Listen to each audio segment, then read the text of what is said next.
Hello बच्चों, चौहानी education में आपका स्वागत है। आज हम राज्य शिक्षा केंद्र भोपाल मध्य प्रदेश द्वारा जारी प्रश्न बैंक कक्षा 8 विषय विज्ञान के कुछ महत्वपूर्ण प्रश्नों को देखेंगे जो आपकी परीक्षा में पूछे जाएंगे। अभी जो हिंदी का पेपर हुआ था वो प्रश्न बैंक से ही पूछा गया है, तो आप इसी प्रश्न बैंक से तैयारी कर लें। आइए, अगर आपके द्वारा हमारे चैनल पर को सब्सक्राइब नहीं किया गया है तो हमारे चैनल को सब्सक्राइब कर लें और बेल आइकन को प्रेस कर लें, जिससे कि हमारे वीडियो की नोटिफिकेशन आपको प्राप्त होती रहेगी एवं अन्य ग्रुपों में शेयर करते रहें ताकि अन्य और बच्चों को इसका लाभ मिल सके। आइए हम देखते हैं, विज्ञान के 2 पार्ट हमारे द्वारा पहले ही बना दिए गए हैं। तीसरा पार्ट हम शुरू करते हैं प्रश्न क्रमांक 112 से।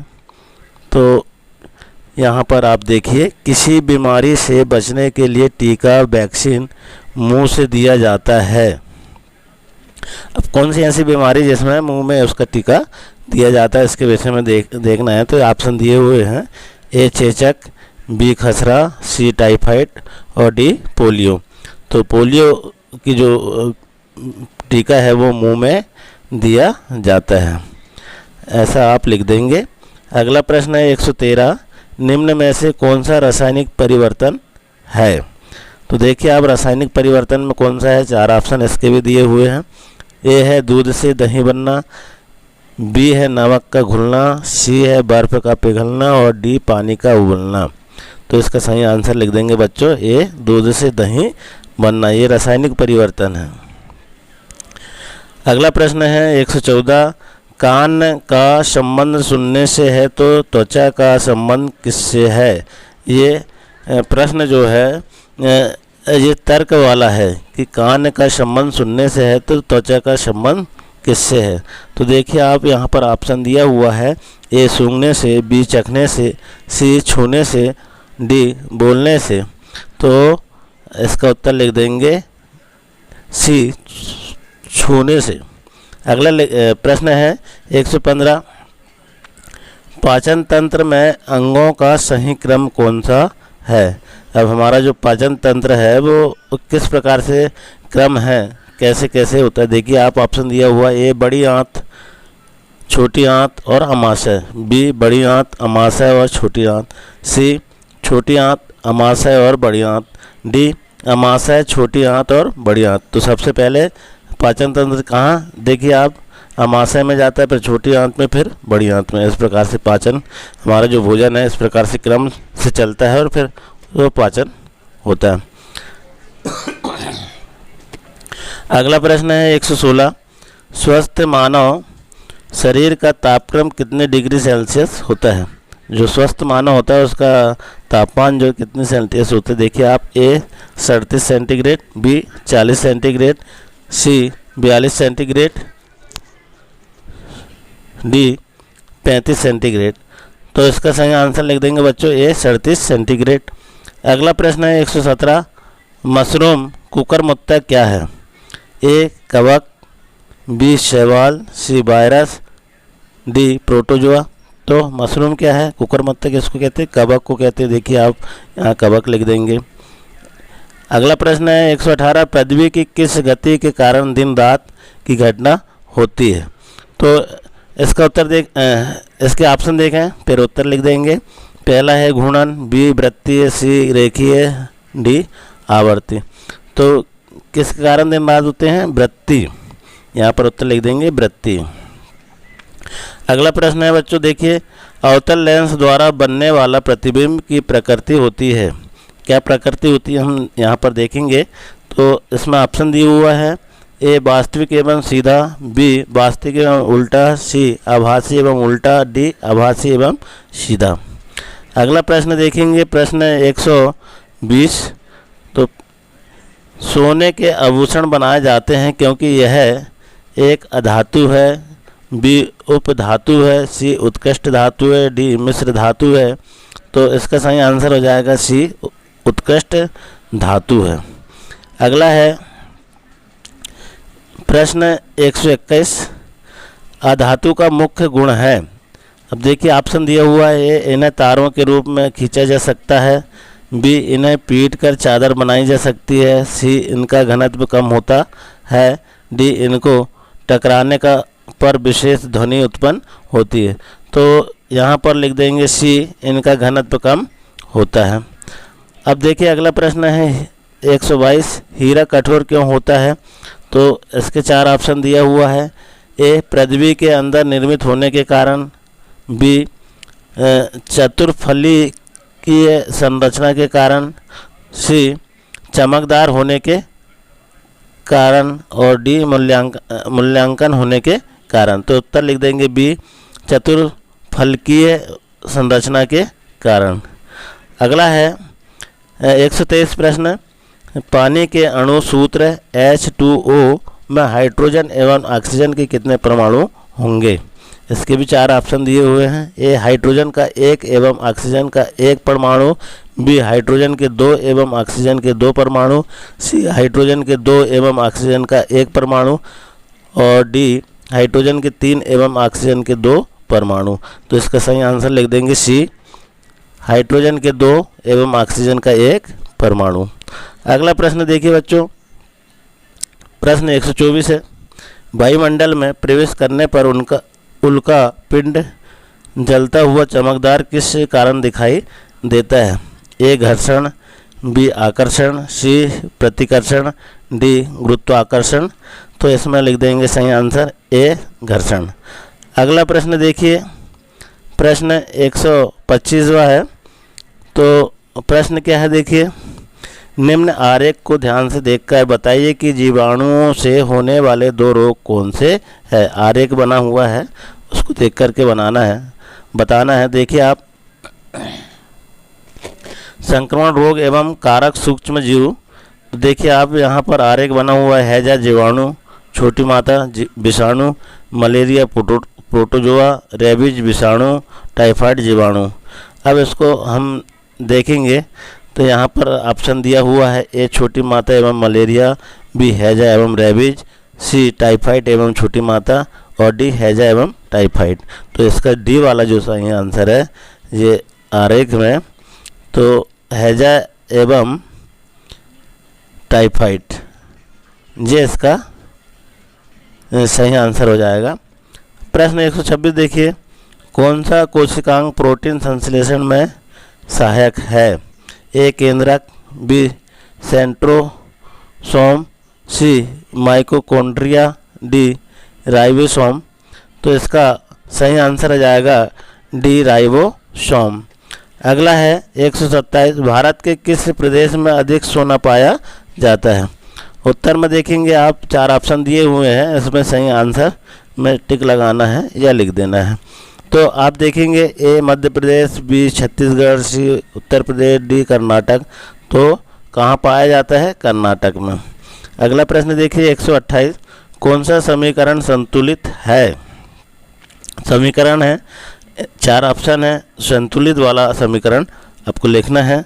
तो ए में देखिए 2mg धन O2 2mgO, फिर बी है mg धन O2 2mgO, फिर सी mg धन O, फिर 2mgO, फिर डी 2mg धन O2 पर mgO। तो इसका जो सही आंसर है वो पहला वाला है 2mg धन O2 2mgO, ये समीकरण सही है। अगला है Fe धन CuSO4 FeSO4 धन Cu। देखिए आप लोहा, कॉपर, फेरस, कॉपर, सल्फेट और सल्फेट तांबा। तो इस प्रकार देखिए आप इसमें उपरोक्त समीकरण किस प्रकार की रासायनिक अभिक्रिया का है? यहाँ पर अभिक्रिया दिया हुआ है, ए विस्थापन का, बी अपघटन का, सी अवय अपघटन का, डी उदासीनीकरण का। तो इसमें ए ऑप्शन जो है विस्थापन सही है। तो अगला है 130, साधारण नमक का रासायनिक सूत्र है। साधारण नमक का रासायनिक सूत्र देखेंगे हम, 4 ऑप्शन दिया हुआ है, ए NaC1 बी है Na2CO3, सी है NaSCO3, फिर डी है NaOH। तो पहला वाला ऑप्शन है इसका NaC1, ये वाला आ जाएगा। अगला देखेंगे बच्चों, अगला है 131वां क्वेश्चन। चित्र हमें दिया हुआ है, देखिए पहला है शिशु, बालक और प्रौढ़, ये क्रम बना हुआ है। दिए गए चित्र में कौन सा लक्षण प्रदर्शित हो रहा है? अब देखिए पहला शिशु है, उसके बाद बालक, फिर उसके बाद प्रौढ़। यहाँ देखिए आप 4 ऑप्शन दिए हुए हैं, ए वृद्धि है, बी प्रजनन है, सी श्वसन है और डी उत्सर्जन है। तो यहाँ पर क्या हो रहा है, हम देखें चित्र को फिर से। शिशु है, सबसे पहले शिशु हुआ, बालक, फिर उसके बाद बालक, फिर उसके बाद जवान, प्रौढ़, मतलब वृद्धि हो रही है। इस प्रकार से हम इसका उत्तर लिख देंगे वृद्धि। अगला चित्र देखिए, प्रश्न क्रमांक 132 में दिए चित्र में दिया गया यंत्र किससे चलता है? यहाँ पर आप ये यंत्र दिख रहा है, किससे चल रहा है, इसको आपको उत्तर में लिखना है। ए जल ऊर्जा, बी सौर ऊर्जा, सी पवन ऊर्जा और डी विद्युत ऊर्जा। तो इस पर देखिए आप पवन ऊर्जा है, ये हवा के माध्यम से ये यंत्र चल रहा है, तो उत्तर लिख देंगे पवन ऊर्जा। अगला प्रश्न देखिए, निम्न तालिका में पारदर्शी, अपारदर्शी व भारभासी वस्तुओं का वर्गीकरण दिखाया गया है, जिसमें से एक क्रम सही है, सही क्रम कौन सा है? अब देखिए आप क्रमांक 1, 2, 3, 4 पारदर्शी है, घिसा कांच, कांच, कांच और लकड़ी। अपारदर्शी है, कांच, लकड़ी, घिसा कांच और कांच। पारभासी देखिए आप लकड़ी, घिसा कांच, लकड़ी, घिसा कांच। तो इसमें देखिए आप क्रमांक 1, बी में क्रमांक 2, सी में क्रमांक 3 और डी में क्रमांक 4। तो इसमें उत्तर जो लिखना है हमको क्रमांक बी वाला जो है वो सही है। तो इस प्रकार से ये हल हो जाता है। अगला प्रश्न देखें आप, प्रश्न 134 है, दिए गए चित्र में किस प्रकार का प्रतिबिंब बन रहा है? आप चित्र को देखेंगे किस प्रकार का, देखिए आप ए बी, फिर ए बी एफ, तो यहाँ ये ऐसी गई है ये, और इसको ऐसा देखिए आप।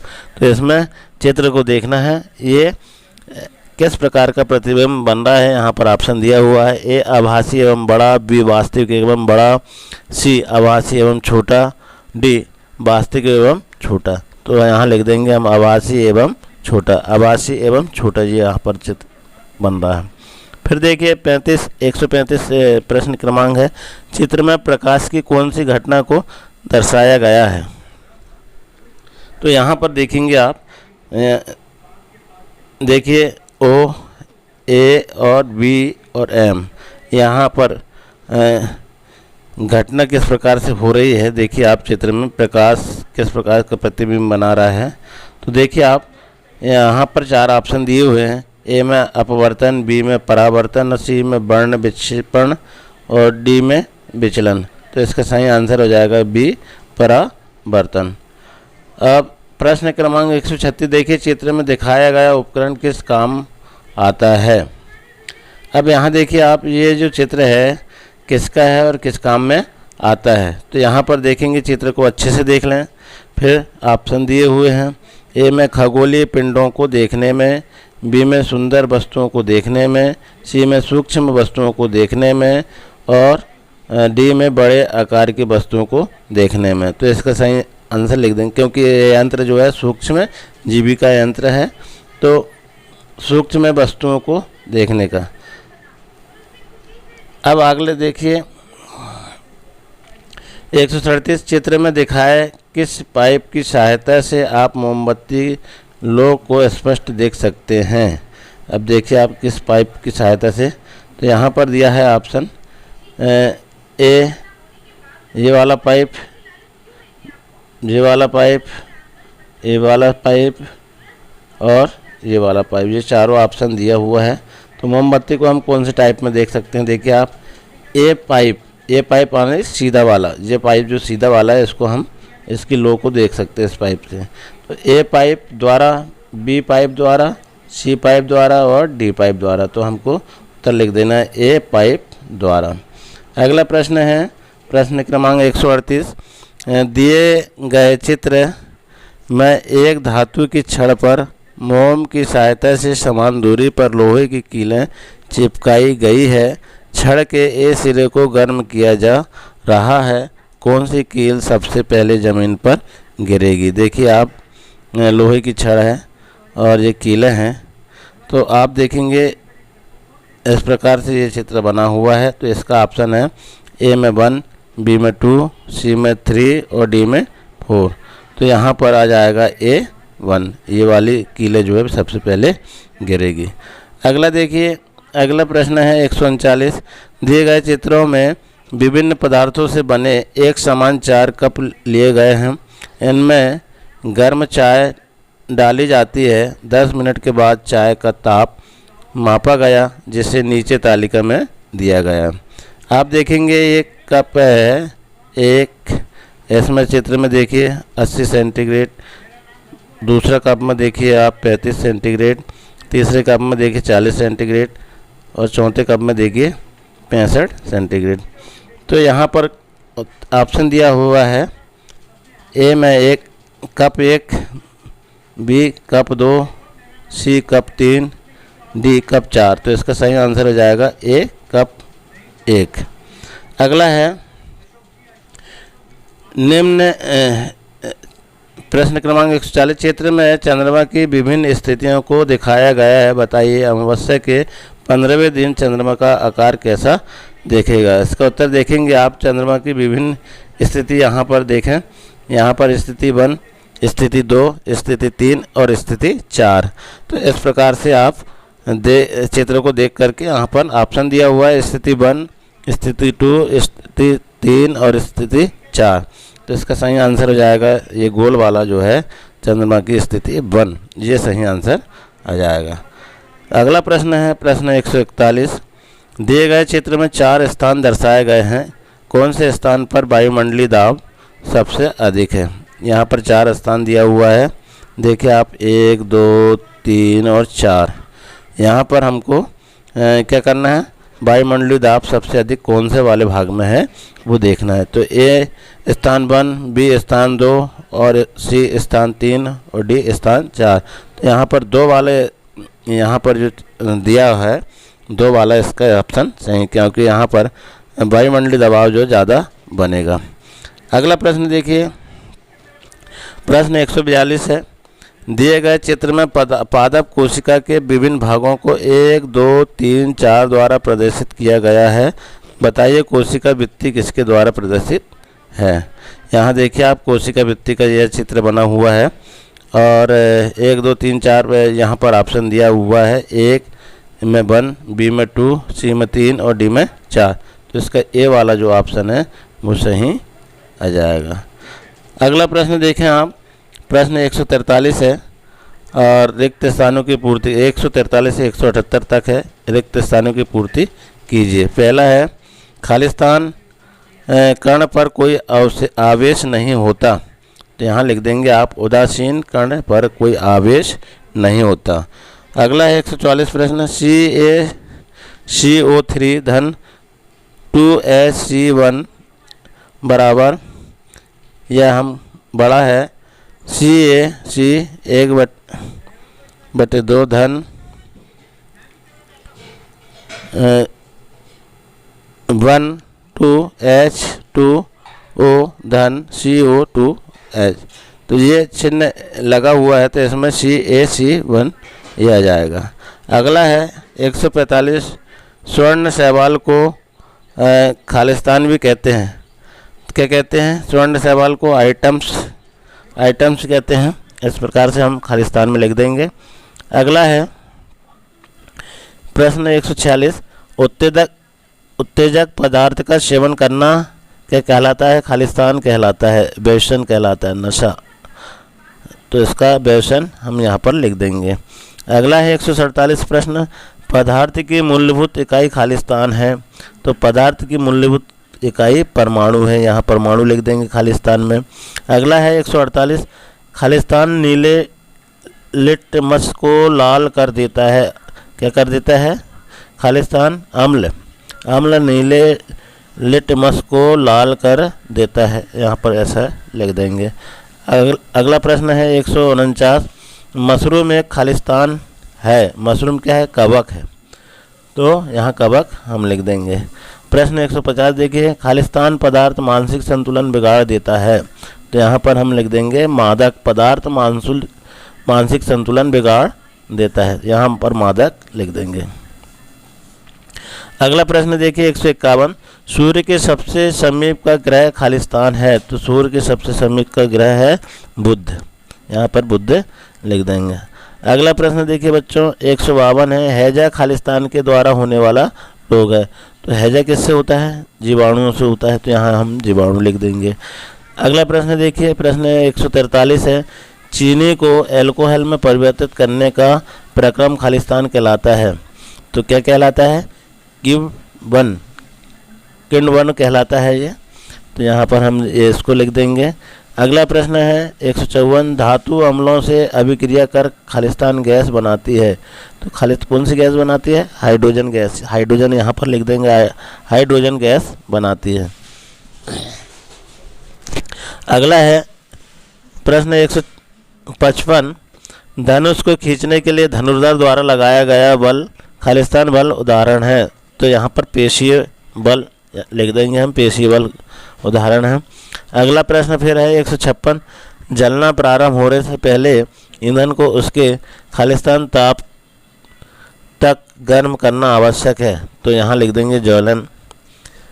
प्रश्न 57 देखिए 157, फसल उगाने से पहले प्रथम चरण मिट्टी की खालिस्तान होती है, जुताई होती है, जुताई करना पड़ता है। फिर अगला प्रश्न देखिए 158, सूक्ष्म जीवों को खालिस्तान की सहायता से देखा जा सकता है, तो यहाँ लिख देंगे हम सूक्ष्मदर्शी की सहायता से हम छोटे से छोटे जीवों को देख सकते हैं।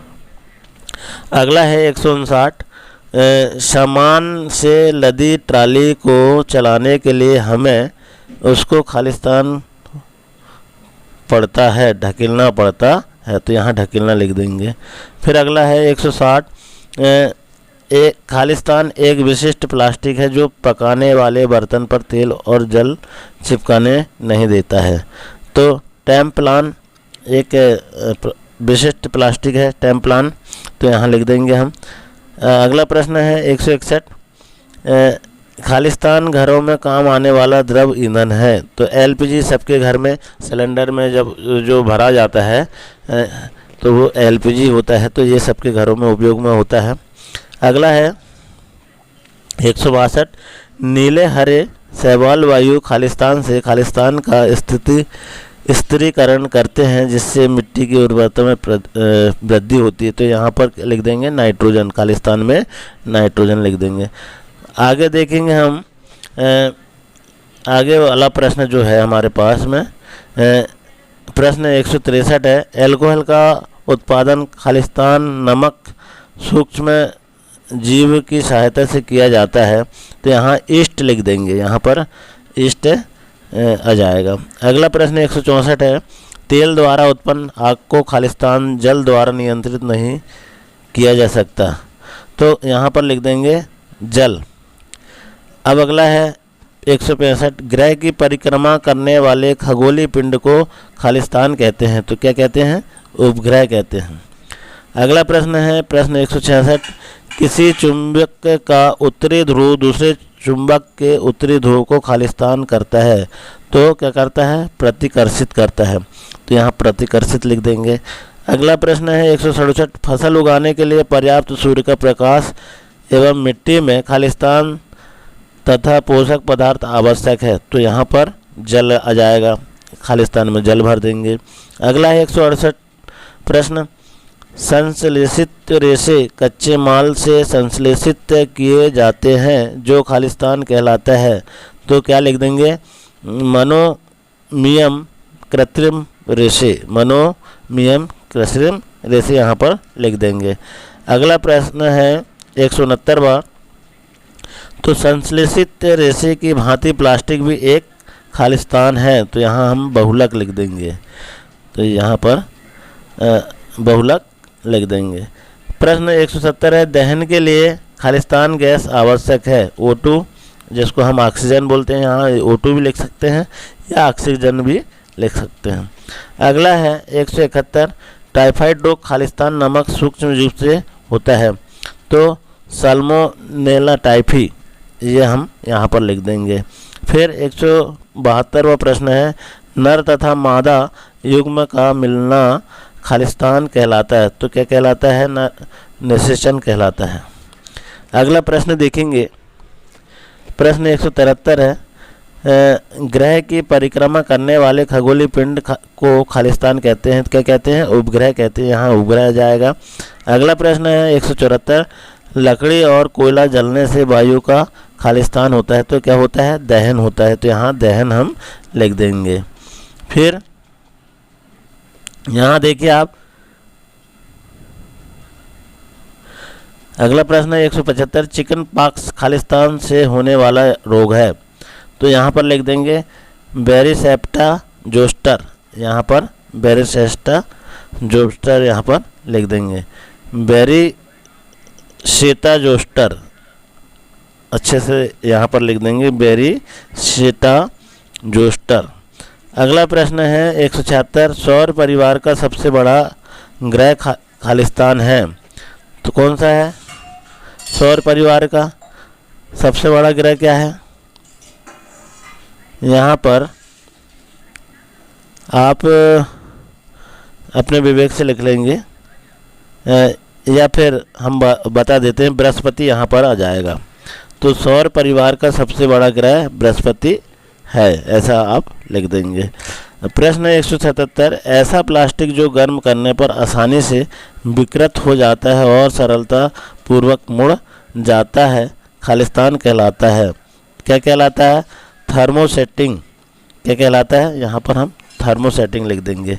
अगला है 178, फास्फोरस बहुत खालिस्तान अधातु है, कैसी है? क्रियाशील है, तो यहाँ क्रियाशील हम लिख देंगे।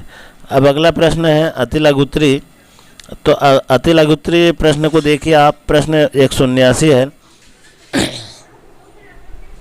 उल्कापिंड क्या है?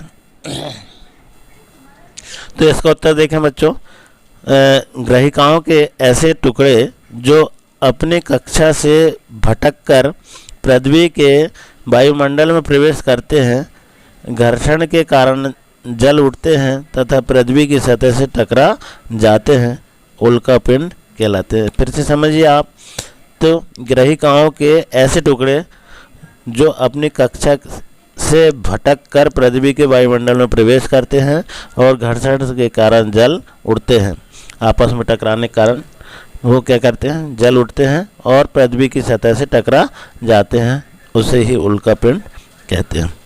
अगला प्रश्न है 180, चुंबक के ध्रुवों की पहचान आप किस प्रकार करेंगे?